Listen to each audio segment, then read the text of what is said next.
bienvenidos al Zoom de Diario de Cuba. Hoy tengo el inmenso placer de conversar con Lorena Gutiérrez. Bienvenida, muchísimas gracias por recibir a Diario de Cuba en tu espacio en Madrid. Gracias a ustedes por la invitación. Lorena, qué placer tener siempre a mujeres en el Zoom de Diario de Cuba.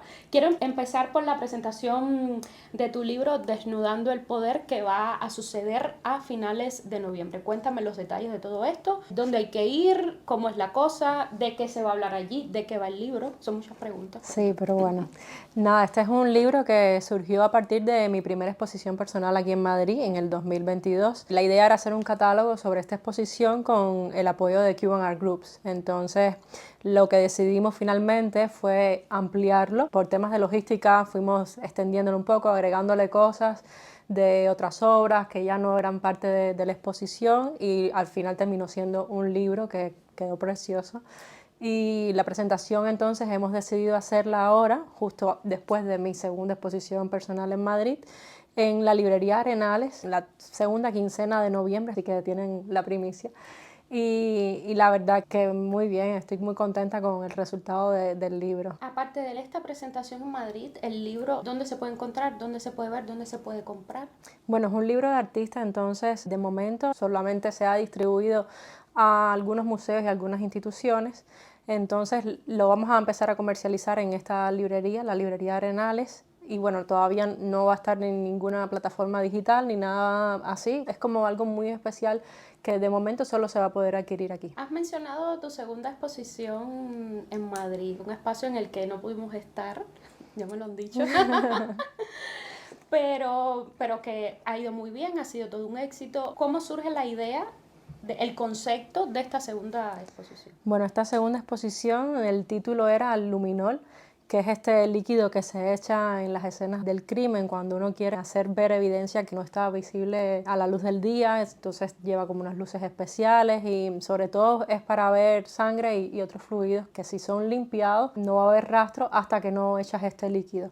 Entonces yo quería hacer como una revisitación a toda la historia de Cuba con ciertos hechos que yo creo que tienen mucha importancia, que muchas personas de mi generación no conocen y que además de alguna manera como que son cíclicos y son sucesos que yo creo que la vigencia que tienen hoy es súper importante. ¿A qué hechos te refieres exactamente? Por ejemplo, temas como la censura, por ejemplo, que en el periodo este del quinquenio gris fue con la intelectualidad cubana bastante punzante en ese sentido, y ahora mismo yo creo que todavía existe alrededor de todos los artistas, no solo en Cuba, en muchas partes del mundo, el tema de la censura, que es algo que de alguna manera muchas veces permea el trabajo. Al final lo tienes de manera externa y al final de una manera interna también. ¿Cuántas obras entonces conforman esta exposición? Esta exposición tenía varias obras, algunas que, por ejemplo, son múltiples, pero yo las considero como una sola obra. Por ejemplo, la primera que se veía al entrar al espacio se titulaba Pentagrama Negro, concierto para muchas manos, y es una obra específicamente vinculada al tema de la música y era hecha a partir de 13 músicos que habían sido censurados en Cuba en un momento determinado, diferentes épocas, pero que por alguna razón o por otra no pudieron regresar a Cuba. Como Celia Cruz. Celia Cruz es como la figura insigne porque yo creo que es un hecho muy significativo de que no haya podido regresar. Pero hay otros, por ejemplo, como fue Bola de Nieve, que en un momento determinado él sí que pudo tocar en Cuba, pero quedó relegado a los clubes nocturnos, o sea, nunca tuvo los grandes escenarios ni una proyección en los medios de difusión masiva para promover su trabajo, y simplemente era por a lo mejor haber sido homosexual y negro. Entonces son diferentes ámbitos en los que se mueve la censura con diferentes capas. Por otra parte estaba una pieza que a mí me gusta mucho, que se llamaba Breve Historia Nacional, y era jugando con unos colores de los años 60, del movimiento hippie, que también fue un estilo de vestir que de alguna manera también censuraron en Cuba, que no se podían llevar ni pantalones campana o no podías escuchar música de los Beatles porque era música que estaba vinculada, digamos, con el enemigo.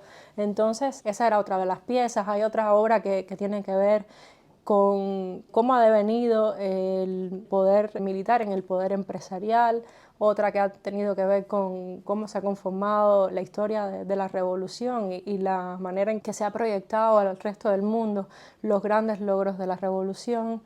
Y así, o sea, eran yo creo que alrededor de 7 piezas y una última que fue que hicimos en colaboración con Tommy Main y Ariana Cana de la Fundación Gladys Palmera, y hicimos como una mezcla con todas estas voces de los músicos que antes te mencionaba de Pentagrama Negro, que el hilo común de todos ellos es cómo mencionan el color para evadir toda esa censura de este periodo que fue el quinquenio gris. Entonces hicimos una especie de mezcla para la exposición donde ellos iban mencionando ese color. Está también incluida mi voz mencionando algunos colores. Era una pieza muy bonita en ese sentido y una especie de homenaje también a todos estos músicos.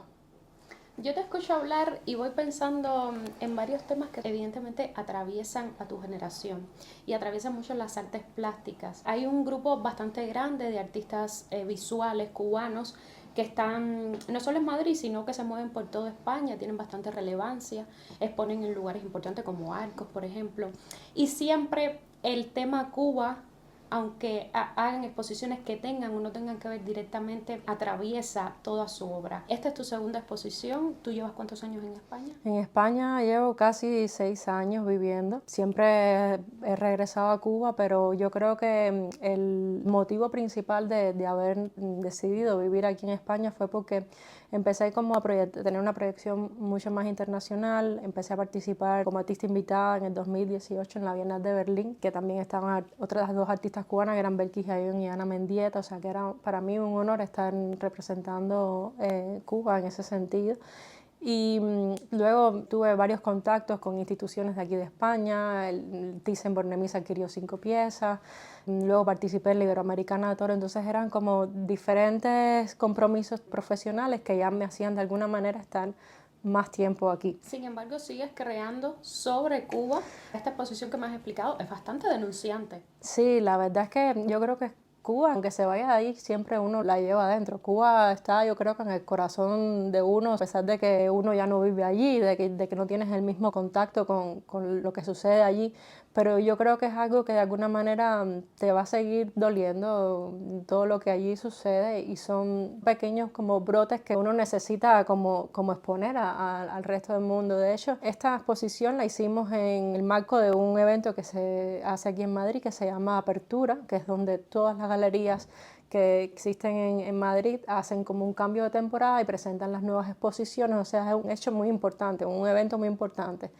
Y yo decía, tal vez es un poco arriesgado hacer una exposición que hable solamente de Cuba, pero creo que también es interesante que la gente pueda conocer otras formas de ver Cuba desde aquí, desde España. De hecho, fue muy provechoso en el sentido de que en un solo fin de semana recibimos más de 400 personas, todas con interés en dialogar, en conocer un poco más. Yo estuve hablando con un montón de gente y todos estaban siempre muy interesados en saber un poco más de la historia de Cuba contada desde mi punto de vista.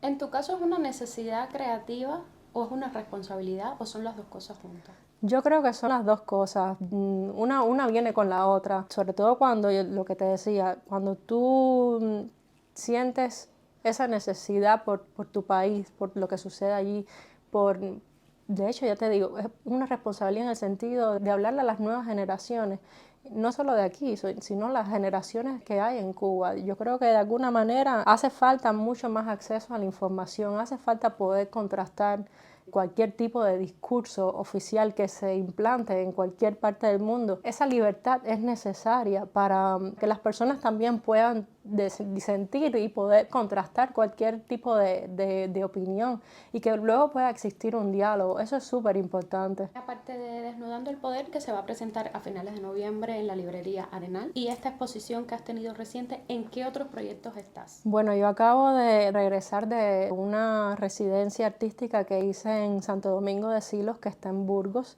Fue una residencia a la que me invitaron a participar. Es una residencia que es solamente por invitación y consistía en pasar un mes viviendo ahí en Santo Domingo de Silos, que es un pueblo muy pequeñito, que es solamente 96 habitantes, dedicado exclusivamente a la creación, siempre, digamos, en contacto con la gente del pueblo, con la historia de Santo Domingo de Silos, que de alguna manera yo intenté hacer una pieza que fuera mucho más espiritual, porque era lo que llama a ese lugar a hacer allí. De hecho, nosotros éramos 4 artistas y donde pasábamos el tiempo era en una hospedería que tiene el convento de San Francisco, pero teníamos el monasterio de Santo Domingo de Silos a unos metros prácticamente.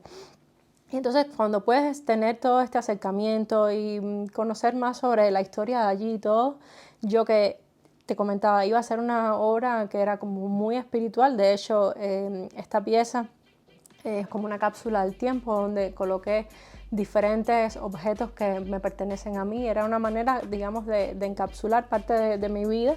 Y esta cápsula está enterrada ahí en el convento de San Francisco, y mi idea es que dentro de 65 años mi hija vaya y haga un desenterramiento y pueda encontrar un montón de objetos que para mí fueron muy significativos y que de alguna manera te despojan de a lo mejor de ese ego que pueden tener los artistas y vayan más un poco a lo espiritual. Y entonces esta pieza se llama In Memoria Negada, y te digo, era como el objetivo principal de estas residencias, pero finalmente terminé haciendo otras obras más.